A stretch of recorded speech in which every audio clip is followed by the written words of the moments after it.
Tonight we have a story about a controversial treatment for cancer invented by a Winnipeg doctor.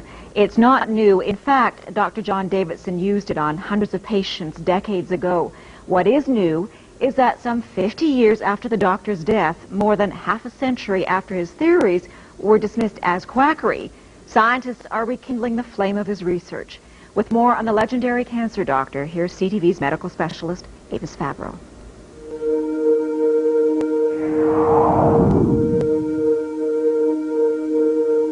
His name was John Ralston Davidson, a respected family doctor in Winnipeg in the early 1900s. A great scientist as well as a great doctor.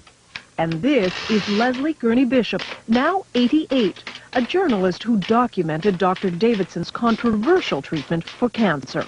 He never claimed that it cured it, but he said it would arrest it. Davidson spent years studying cancer, writing medical articles on his theories, which in hindsight were remarkable for his time.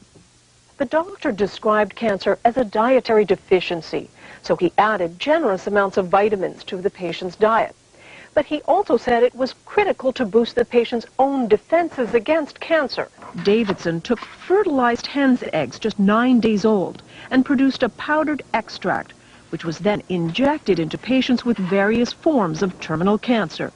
Like this boy, diagnosed with lymphatic cancer, notes show that with surgery, vitamins, and the extract, he returned to normal health. Over the years, Dr. Davidson treated hundreds of cancer patients.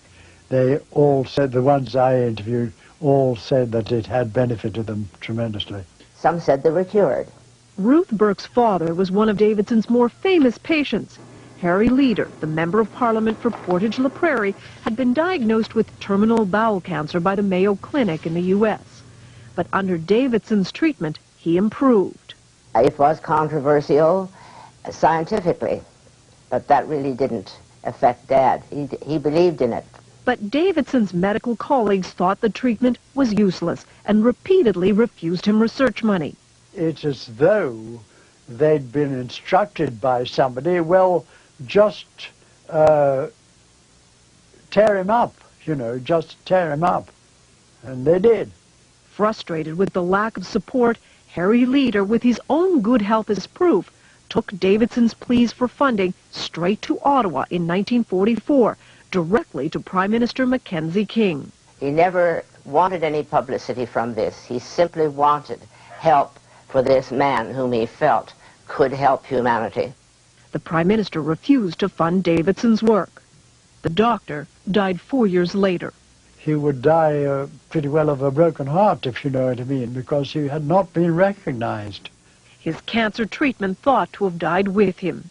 But then 6 years ago, the treatment was rediscovered by a Toronto company. It hired researchers at Dalhousie University to test the theory. Could these embryonic chicken cells really be a cancer treatment? When research began, there was excitement. Davidson's extract, in many ways, could be a cancer vaccine. In 3 studies on mice, the compound apparently shrunk tumors. We have to be careful about raising people's hopes falsely. Jonathan Blay is one of the researchers looking at Dr. Davidson's extract. Davidson's extract, in many ways, could be a cancer vaccine.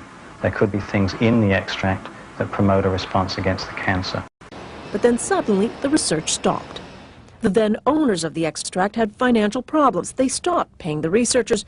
Dalhousie was out some $60,000 and halted the experiments. The university would be interested in continuing the work because the results were very promising.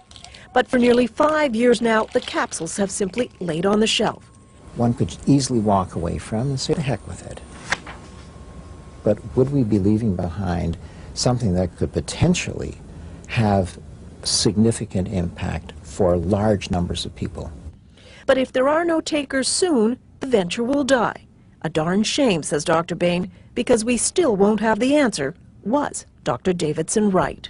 But if Dr. Davidson's extract does show the power to combat cancer, this could be not only one of the great human victories in overcoming disease, but it could also be one of the great human tragedies.